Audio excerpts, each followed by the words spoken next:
Hola, amigos. Les habla Roberto Fernández. ¿Conocen de alguien que haga curaciones milagrosas? En todas las épocas, los hombres han atribuido a lo sagrado un poder curativo importante para la vida y el desarrollo de ellos mismos, impotentes para aceptar la enfermedad. Creían que la misma curación estaba fuera de su alcance. Actualmente, limitada a los que la ciencia no explica, la función terapéutica divina, por el hecho de los progresos médicos, ve reducir su campo de acción. Conoceremos qué ha pasado. No se pierdan este tema.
Mucho antes que los grandes santuarios cristianos como Lourdes, existieron lugares de curación milagrosa en todo el mundo.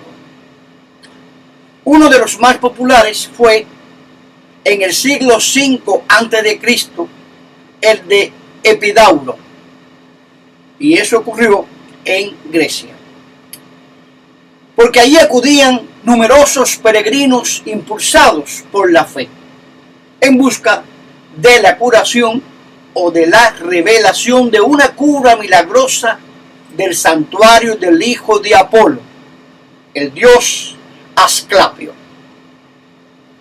La consulta obedecía a preparativos minuciosos que incluían la purificación mediante ayuno y abluciones, oraciones y ofrendas. Una vez cumplidos esos ritos, a los peregrinos se les autorizaba a penetrar en el recinto sagrado y eran conducidos a la sala de incubación, en donde se recostaban sobre pieles de animales. En sus sueños se les aparecía el Dios y hacía el milagro, imponiendo sus manos en los casos más simples.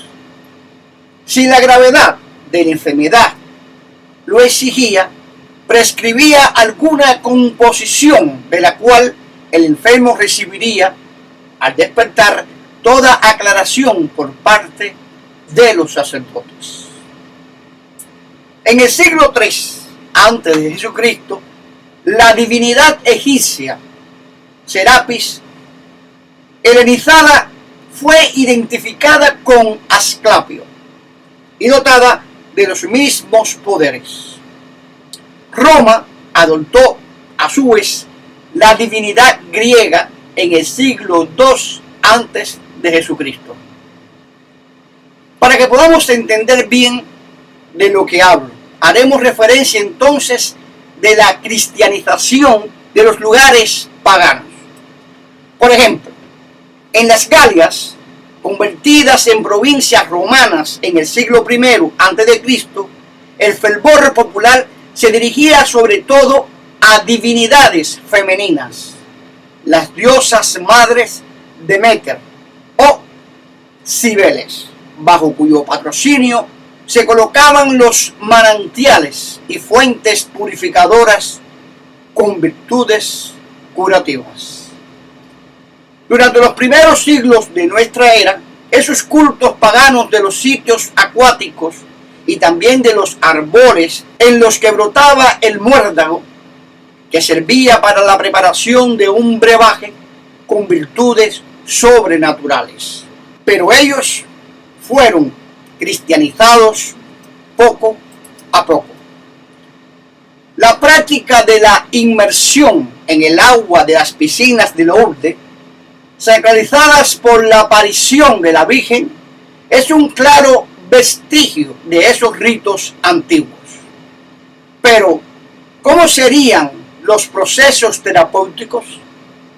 Pues bien, según el libro Terapia Antigua, frecuentemente los santuarios cristianos, edificados por los evangelizadores, se sobrepusieron a esos lugares sagrados de virtudes curativas, cuyo mérito recayó lógicamente en el nuevo patrono local.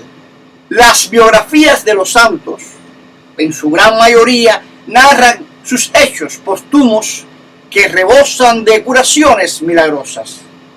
Esos textos relatan cómo algunas afecciones neurológicas o infecciosas fueron curadas mediante un ademán del taumaturgo, imposición, mano o bendición. Miren esta foto. Como pueden apreciar, en Epidauro, las curaciones estaban basadas en el sueño de una intervención de Asclepio, como se muestra en este relieve el mármol de Pireo. En resumen, que la curación también podía obtenerse después de que el enfermo se pusiera una noche ante la tumba del santo, en la espera solicitaria del sueño milagroso, a semejanza de las incubaciones de Epidauro. En el caso de las reliquias, se consideraba que la terapia se desarrollaría con la impregnación de una quinta esencia de la santidad. El influjo sobrenatural se transmitía igualmente a distancia con el recurso de objetos que hubieran pertenecido al ser venerado. Sí, a ese ser, por ejemplo, al santo patrono de los muertos, santo patrono que ellos, según decían, tenían en la misma iglesia. O simplemente que hubieran estado en contacto con él. Los peregrinos traían en sus viajes trozos del Santo Sepulcro, fragmentos de una imagen destinado a transmitir su poder a cualquier poción que hubiera que tomar. A finales de la Edad Media, esta función terapéutica había pasado a mano de los reyes de Francia, quienes, según se creía, tenían el poder de curar las escrófulas, absceso de origen tuberculoso. Ese supuesto poder era propaganda de la dinastía Capelo, según la cual los reyes ungidos con un aceite venido del cielo adquirían un carácter sagrado y hasta santo. Miren esta foto. En ella se ve al rey Enrique II tocando las escrófulas. Ven como el rey pasa la mano sobre la parte infectada y hace la señal de la Santa Cruz en presencia de una oración. Pero a partir del siglo XVI, la fórmula se amplió para favorecer al rey por si no curaba al individuo. Y así no le echaron la culpa de que el Hijo de Dios no tenía nada.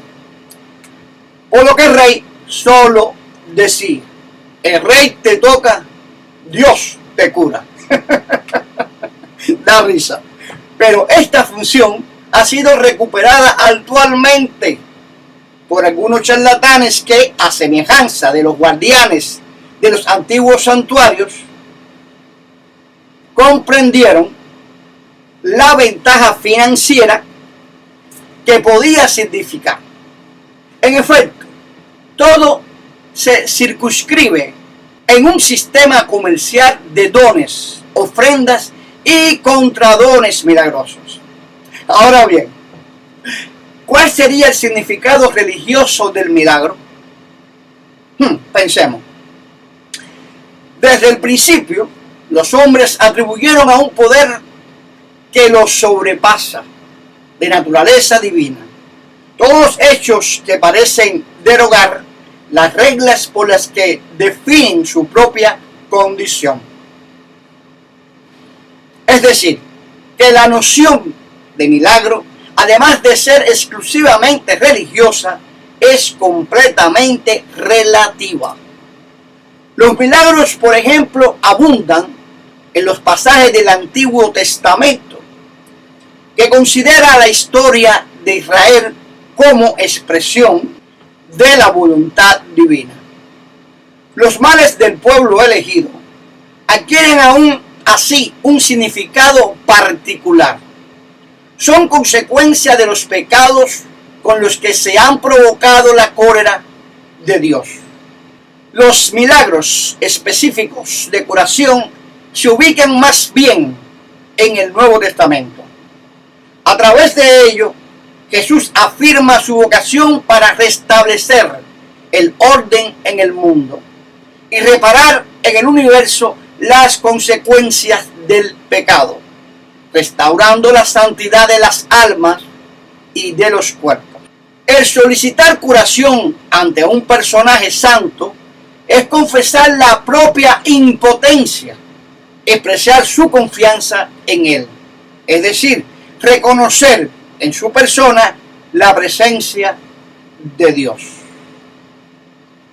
A este acto de fe responde el milagro, que manifiesta la redención del beneficiario.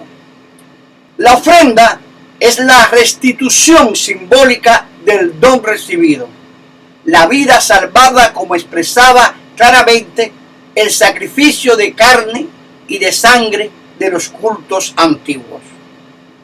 Por otra parte, el milagro representa para su autor una imitación de Jesucristo misericordioso, la confirmación celestial de su carisma.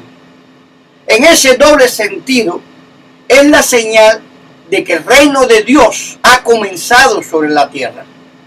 Para mí, esto tiene una dimensión psicológica.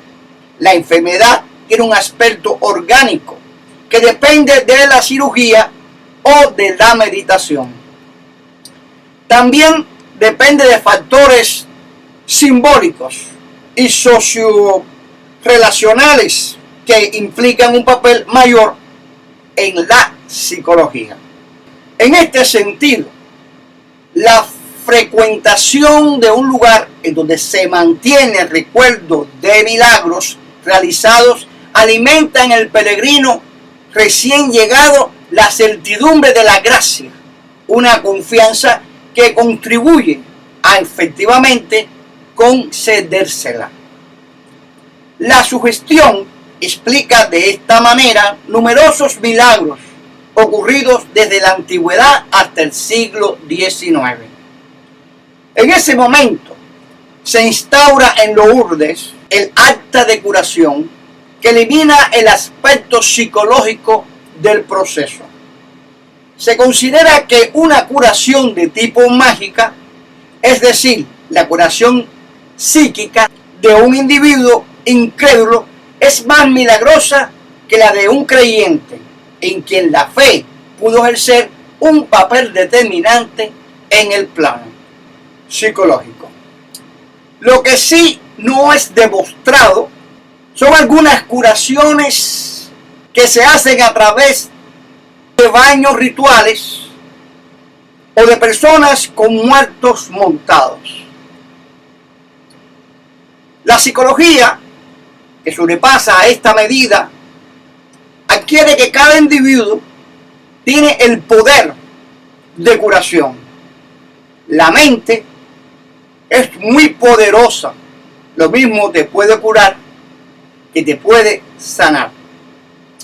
Por eso, todas estas curaciones mitológicas desde mucho tiempo atrás y las que vemos hoy tienen mucho que ver con el sentido psicológico de la persona. Si tú crees que tienes fe en lo que te acaban de decir, tú podrás obtener lo que tú quieres. La mente es más fuerte que el mismo poder místico. Y hasta aquí, esto ha sido todo por hoy. Ha sido un gusto trabajar para ustedes. Y este trabajo que he hecho hoy ha sido a petición de Rolando Gómez de New York, que quería que yo le explicara algo sobre este proceso psicológico de la curación. Gracias por ese email que me escribiste a info@magistralruna.org. Y como siempre le deseo mucha salud, paz, amor y dinero. Muchas gracias.